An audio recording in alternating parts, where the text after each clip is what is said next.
अस्सलाम वालेकुम students, lecture number 2 exercise 1.1 और क्वेश्चन नंबर 2 आज हम डिस्कस करेंगे। क्वेश्चन नंबर 2 में क्या चीज़ है और इसको हमने कैसे हल करना है, तो सारी बातें आज डिस्कस होंगी। स्टूडेंट्स, क्वेश्चन नंबर 2 है, इसकी डिमांड है कि आप जो है इस क्वाड्रेटिक इक्वेशंस को बाई फैक्टराइजेशन तरीके से हल करें। रिसेंटली मैंने स्टूडेंट्स आपको बताया था कि क्वाड्रेटिक इक्वेशन जो होती है इसको हल करने के 3 तरीके होते हैं। एक हमारे पास बाई फैक्टराइजेशन होता है, एक हमारे पास क्या होता है बाई कंप्लीटिंग स्क्वायर मेथड होता है, एक हमारे पास क्या होता है क्वाड्रेटिक फार्मूला। ठीक है, तो हम क्वाड्रेटिक इक्वेशंस को, जिसको हम सेकंड डिग्री इक्वेशन भी कहते हैं, इसको हल करने के ना 3 तरीके होते हैं। 3 तरीकों से ना इसको हम हल कर सकते हैं। ठीक है स्टूडेंट्स, तो क्वेश्चन नंबर 2 स्टार्ट करने से पहले आपसे गुजारिश है कि आप जो है जब यूट्यूब पर इस लेक्चर को सुनेंगे ना, तो अगर आपके पास क्वालिटी स्क्रीन पर सही नहीं आ रही तो आप स्क्रीन पर टच करेंगे, 3 डॉट्स कहीं पर मौजूद होंगे, वहां से सेटिंग पे आपने क्लिक करना है और इसके जो पिक्सल है, इसके जो स्क्रीन है वो HD पे या 720 पे या कम से कम जो है आप 480 पे कर लेंगे। इससे क्वालिटी बेहतर होगी और आपको सुनने में, समझने में और देखने में आपको फायदा भी होगा और मजा भी आएगा। ठीक है, और इसके साथ अगर आप इस चैनल पे न्यू हैं तो आपसे गुजारिश है कि मेरे चैनल को सब्सक्राइब करें, लाइक करें और बेल आइकन को क्लिक कर दें ताकि आने वाली मेरी हर न्यू वीडियो आप तक बआसानी पहुंच सके। बहुत शुक्रिया जी। तो इसको हम कहते हैं क्वाड्रेटिक इक्वेशंस, इसको सेकंड डिग्री इक्वेशन भी कहते हैं। ठीक है स्टूडेंट्स, इसकी डिग्री जो होती है, इसको पावर जो है ना, पावर, इसको हम डिग्री कहते हैं ना वेरिएबल की। ठीक है, तो देखें जी, सोल्यूशन लिखा, सवाल को रिपीट किया, उसके बाद स्टूडेंट्स हमने क्या करना होता है, इसको हम बाई फैक्टराइजेशन तरीका भी कहते हैं और मिड टर्म ब्रेक मेथड कहते हैं ना, कि जो दरमियान वाली वैल्यू होती है इसको हमने ब्रेक करना होता है, मतलब तोड़ना होता है। कैसे तोड़ना होता है वो देखिएगा।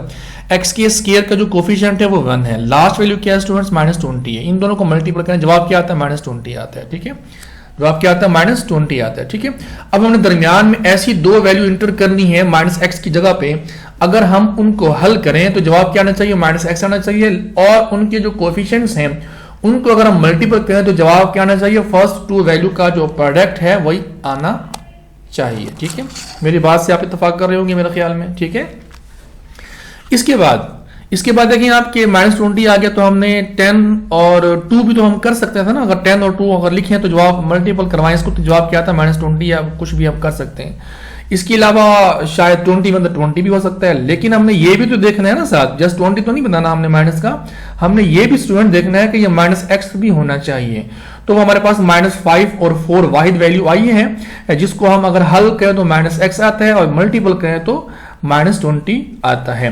स्टूडेंट्स, आप ऐसे ना कीजिएगा कि यहाँ पे आप प्लस लगा लें और यहाँ पे आप माइनस लगा लें। आप कह जी +5 -4 -20 होता है, -20 तो होता है, फिर वही बात कि इसको हल करें तो +x आता है, हमें तो -x चाहिए। मेरी बात आप समझ रहे होगा। ठीक है, तो स्टूडेंट्स इसके बाद आपके पास इसके अंदर 4 टर्म्स आ गई है ना, 4 टर्म्स में आपने क्या करना है स्टूडेंट्स, कॉमन निकालना है, इन 2 में से कॉमन निकालना है, कॉमन जो भी चीज कॉमन होगी वो कॉमन निकाल लेंगे आप। यहाँ पे स्टूडेंट्स क्या है, x और x -5 कॉमन है, इस साइड पे क्या चीज कॉमन है वो है स्टूडेंट्स 4। ठीक है, अब जब आप कॉमन निकालेंगे तो आप देखेंगे कि ऑटोमेटिकली ये पेयर और ये पेयर सेम आ जाएगा। ठीक है, लेकिन सेम आ जाएगा, सेम लाना नहीं है। मेरी बात आप समझ रहे होंगे मैं क्या कहना चाह रहा हूं आपसे। ठीक है, अब हमारे पास फिर ये 2 टर्म्स बन गई है कि हमारे पास ये वैल्यू बनी हुई है, दरमियान में प्लस का ऑपरेटर है और ये वैल्यू हमारे पास बनी हुई है। अब x -5 को हम कॉमन निकालेंगे, यहां से स्टूडेंट्स x बच गया, यहां से स्टूडेंट्स 4 बच गया, साइन प्लस का है इक्वल टू 0 है।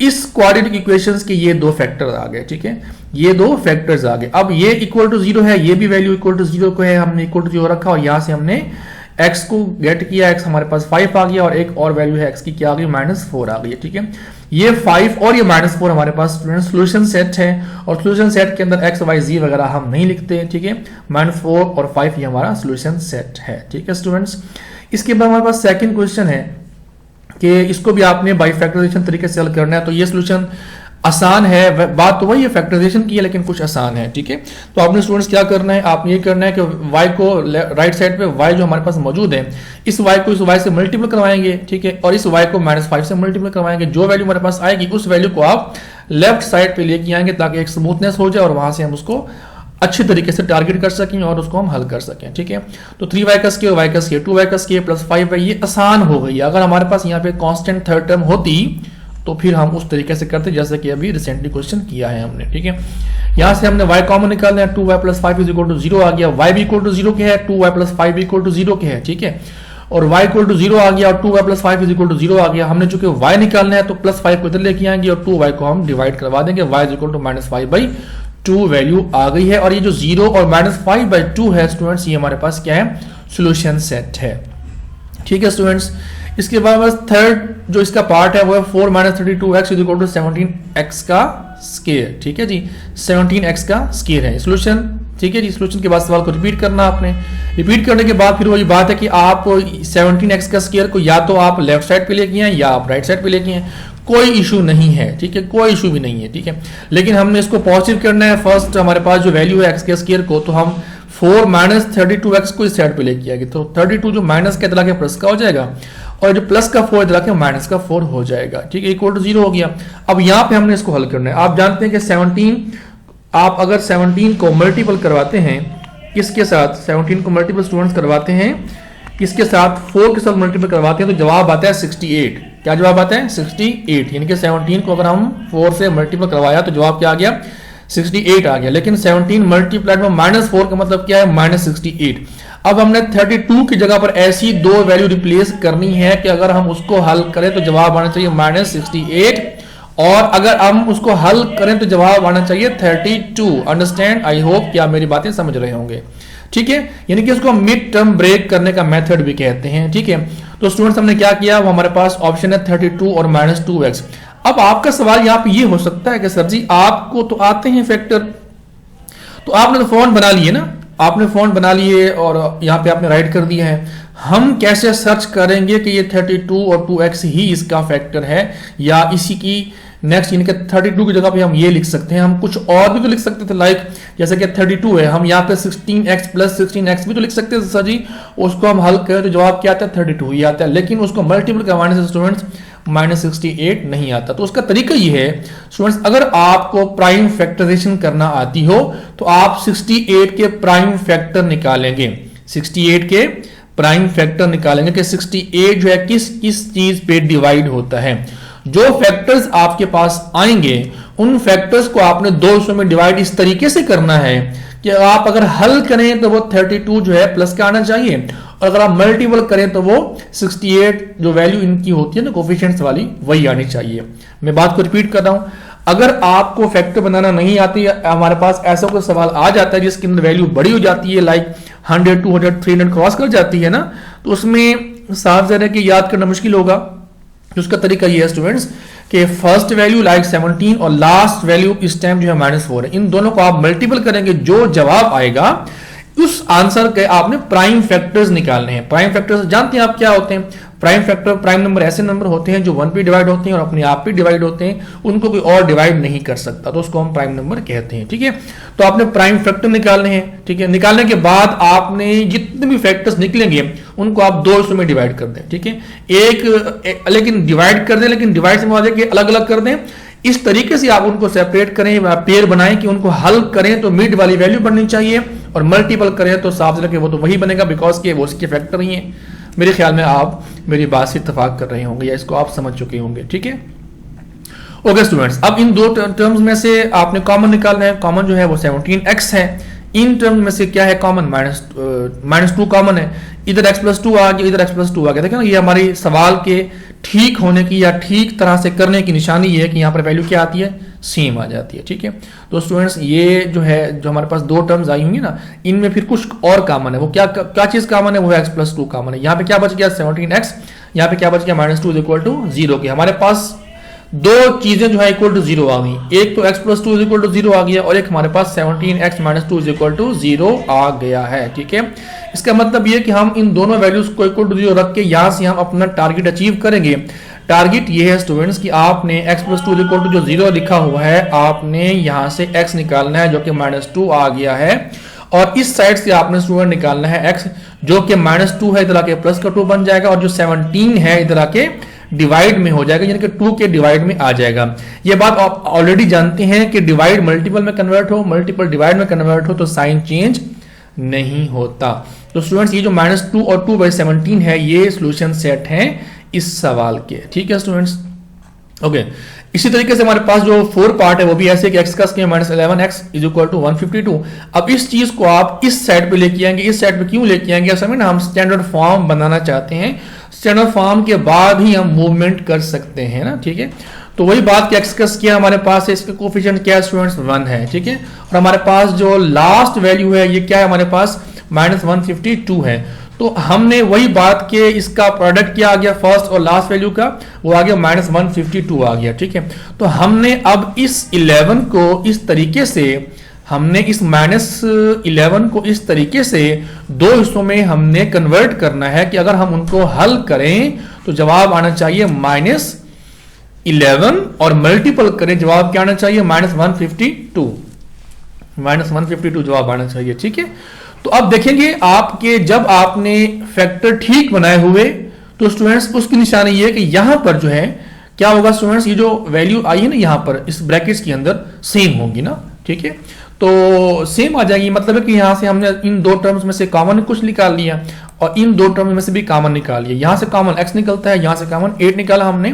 तो देख सकते हैं आप कि x -19 और x -19, इसका मतलब ये है कि हमारे फैक्टर्स ऊपर ठीक बने हुए हैं। अब इन दो वैल्यूज में से स्टूडेंट्स हमारे पास जो है कुछ कॉमन है, कॉमन क्या है x -19 है। तो क्या बच गया हमारे पास बाकी, इधर से x बच गया, इधर से स्टूडेंट्स क्या बच गया 8 बच गया। तो हमने उसको भी पेयर की फॉर्म में लिख दिया। अब दो चीजें हमारे पास आ गई, दोनों इक्वल टू 0 के हैं, इसका मतलब ये है कि ये भी 0 के इक्वल है, ये भी 0 के इक्वल है, ठीक है। इसके बाद इसका मतलब ये होगा कि यहां से आप चूंकि हम x को गेट करना चाहते हैं तो x इक्वल टू -19 इधर आके +19 का हो गया और x +8 जो है इधर आके -8 हो गया, ठीक है। तो स्टूडेंट्स ये जो 19 और -8 है ये हमारे पास क्या है, सोल्यूशन सेट है, ठीक है। तो सोल्यूशन सेट क्या आ गया हमारे पास 19 और -8। ओके स्टूडेंट्स, अब हम आते हैं 5 क्वेश्चन की तरफ। 5 क्वेश्चन जरा प्रीवियस क्वेश्चन से हटके है क्योंकि इसके अंदर फ्रैक्शंस हैं और x आप देख रहे हैं, यानी कि न्यूमरेटर में भी x है, नीचे भी x है और ये सवाल भी इंपॉर्टेंट है, ये भी आप साथ याद रखिएगा। तो हम आज इसको हल करने की कोशिश करते हैं, ठीक है। वही बात कि आपने सवाल के बाद सोल्यूशन लिखना है, सवाल को रिपीट करना है, उसके बाद आपने प्रोसेस करना है। स्टूडेंट्स एलसीएम लेने का तरीका मैं 1.1 के लेक्चर नंबर 1 या पार्ट नंबर 1 में आपसे मैं डिस्कस कर चुका हूं, लेकिन फिर भी मैं आपसे दोबारा डिस्कस करता हूं कि यहाँ पे जो नीचे वैल्यू है और इस सेट में जो नीचे वैल्यू है हमने इसका एलसीएम लेना है। यूं समझ लें कि हमारे पास 2 या 2 से ज्यादा वैल्यू आपस में ऐड या सब्ट्रैक्ट हो रही हो, उनमें से एक वैल्यू भी अगर डिवाइड में फ्रैक्शन में आ रही है तो विदाउट एलसीएम हम हल नहीं कर सकते, एलसीएम के बगैर हम हल उसको नहीं कर सकते। अब हमने एलसीएम लेना कैसे है, क्योंकि ये वेरिएबल्स हैं तो मैं जरा सिंपल बात करूंगा, अगर नेक्स्ट कोई बात होगी तो मैं आपको इसकी एक्सप्लेनेशन कर दूंगा, लेकिन मैंने प्रीवियस लेक्चर में इसकी वजाहत की हुई है ना कि कैसे हमने एलसीएम लेना होता है। तो हमारे पास स्टूडेंट्स x और x+1 है, दोनों वैल्यू चेंज हैं, तो हमारे पास एलसीएम क्या आ जाएगा x इंटू x+1 ही आ जाएगा। अब x इंटू x+1 को हम x पर डिवाइड करेंगे, जब डिवाइड करेंगे ना पर डिवाइड करेंगे, पर से मुराद है कि ये जो x है नीचे होगा, ये जो है अपना एलसीएम जो है ये x इंटू x+1 ऊपर हम रखेंगे ना डिवाइड करते वक्त, तो ये सेम है, x और x कैंसिल हो जाएंगे, बाकी बचेगा x+1। इस x+1 को इस फ्रैक्शन की जो ऊपर वाली वैल्यू है जिसको हम न्यूमरेटर कहते हैं उससे हम मल्टीपल कर देंगे, क्योंकि ऑलरेडी x+1 ही ऊपर मौजूद है तो हमने होल का स्केल लगा दिया। आप अलग भी लिख सकते हैं, लाइक x+1 इंटू x+1 भी आप लिख सकते हैं, ठीक है स्टूडेंट्स। इसके बाद अब हमने नेक्स्ट क्या करना है, इसको हमने हल करना है, तो आप x इंटू x+1 को इस पर डिवाइड करेंगे, लाइक x+1 पे डिवाइड करेंगे, जो जवाब आएगा, जवाब क्या आएगा स्टूडेंट्स x आएगा, बिकॉज कि x+1 और ये जो x+1 है आपस में क्या हो गया, कैंसिल आपस में हो गए। अब x को जब x से मल्टीपल किया, क्योंकि ऊपर भी x है, हमें जो रिक्वायर्ड हुआ जो बचा है वो भी x है, तो हम जब मल्टीपल करवाएंगे तो x का स्केयर बनेगा, ठीक है। तो हमारे पास इससे एक नेक्स्ट स्टेप स्मूथनेस में आ गया है, ठीक है। इसके बाद क्या करेंगे, इसके बाद करेंगे कि x+1 होल का स्केयर है तो हम इसको ओपन करेंगे, a का स्केयर प्लस b का स्केयर प्लस 2ab, ये वैसे का वैसे आएगा, और ये जो वैल्यू नीचे है इधर आके क्या करेंगे जी, मल्टीपल करवा देंगे। लेकिन मल्टीपल से पहले इस साइड पे आप देखें कि हमने यहां पर क्रॉस मल्टीपल करवाना है। पहले क्रॉस मल्टीपल क्या कहते हैं, उर्दू में कहते हैं स्टूडेंट इसको ज़रबे चिल्ले पाई, इंग्लिश में कहते हैं क्रॉस मल्टीप्लिकेशन, ठीक है। वो क्या होती है कि यहां पर जो नीचे वैल्यू है इस साइड पे आके ऊपर वाली वैल्यू से मल्टीपल हो जाएगी, और इस साइड पर जो नीचे वैल्यू है इससे आके इक्वल के साइड पे आके मल्टीपल हो जाएगी, जिसको हम कहते हैं क्रॉस मल्टीप्लिकेशन, ठीक है। तो हमने मल्टीपल करवा दिया, ठीक है। ये देखें 12 से मल्टीपल हो गया, तो 12 मल्टीपल हो गया, तो ये हमारे पास जो ऊपर वाली वैल्यू इसको हम ऐसे भी लिख सकते हैं। अब यहां पर खास ख्याल रखिएगा स्टूडेंट्स, वो ख्याल ये है कि ऐसे ना हो कि आप जब 12 को इससे मल्टीपल करवा रहे हो और ब्रैकेट्स ना हटाएं, भूल जाए ब्रैकेट को हटाना, और फिर जब आप 12 को अंदर मल्टीपल करवा रहे हो तो आप कहें शायद ये जो 12 है इस वैल्यू तक मल्टीपल होगा, इससे मल्टीपल नहीं होगा। स्टूडेंट्स ये गलती ना कीजिएगा, क्योंकि जो 12 आ रहा है ना नीचे से इस साइड पर, कंप्लीट ऊपर वाली वैल्यू से मल्टीपल होगा। ठीक है, ये बात आपका खास ख्याल रखनी है, खास ख्याल और याद भी रखनी है अच्छे तरीके से। इसलिए मैंने जो है इस स्टेप पर ब्रैकेट से जो दरमियान में खड़ी हुई हटा के मैंने एंड में लगा दी है, ताकि आप कंफ्यूज ना हो। ठीक है, ओके। तो बाकी बातें मेरे ख्याल में कि आप सोच सकते हैं कि नेक्स्ट कैसे हुई पड़ी है। सिंपल ये कि 25x को मैंने x से मल्टीपल करवा दिया, 25x हो गया, 25x को हमने 1 से मल्टीपल करवा दिया, जवाब फिर क्या आ गया, 25 ही आ गया। लेकिन मैंने साथ ही मल्टीपल के साथ ही मैं इक्वल के सेट में भी इसको लेके आ गया हूं। ठीक है जी। अब यहां पे आप देखें, अब हमने जब इसको मल्टीपल स्टूडेंट करवाना है तो जवाब क्या है, 24x का स्क्वायर 24x प्लस 12 आना है। ठीक है, अब यहां पे बात यह है, अच्छा ये 24 कैसे हुआ, 4 कैसे हुआ। ठीक है, मैं आपसे बात कर रहा था स्टूडेंट्स कि 24 ये कैसे हुआ, बिकॉज कि x का स्क्वायर ये भी है स्टूडेंट्स, x का स्क्वायर ये भी है, तो ये 2x का स्क्वायर बन गया।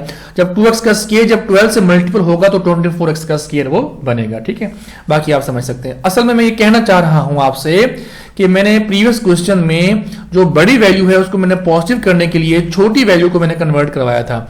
आज मैंने क्या किया है, छोटी वैल्यू को हमने अपने घर अपने साइड पे इसको रखा है और बड़ी वैल्यू को मैंने शिफ्ट करवा दी है।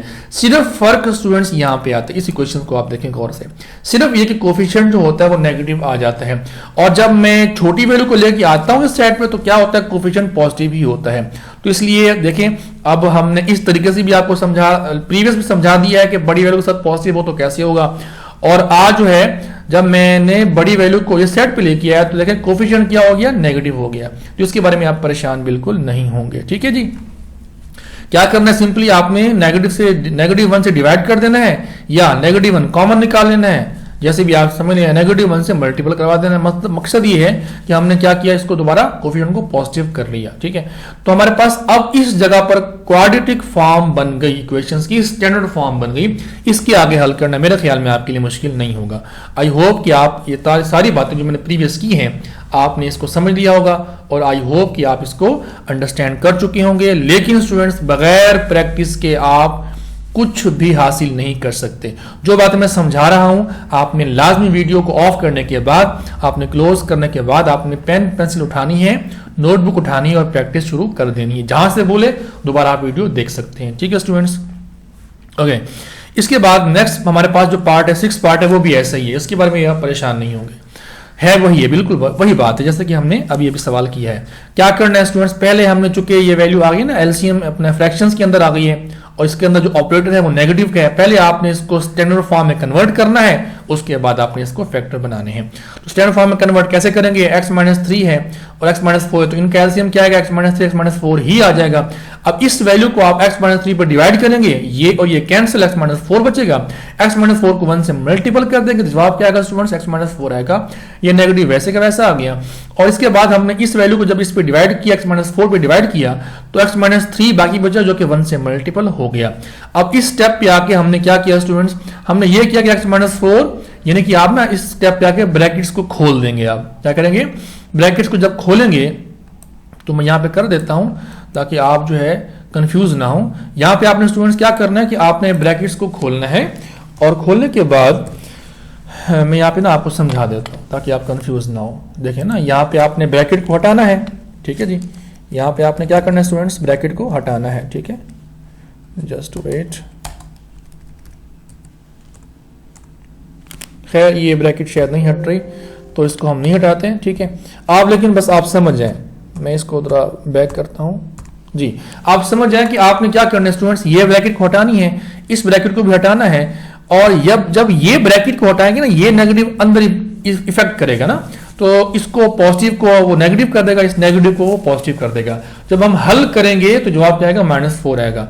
अब नीचे भी हमने मल्टीपल करवा दिया, x को x के साथ, x को -4 के साथ, -3 को x के साथ, -3 को -4 के साथ, जवाब क्या आएगा, +12।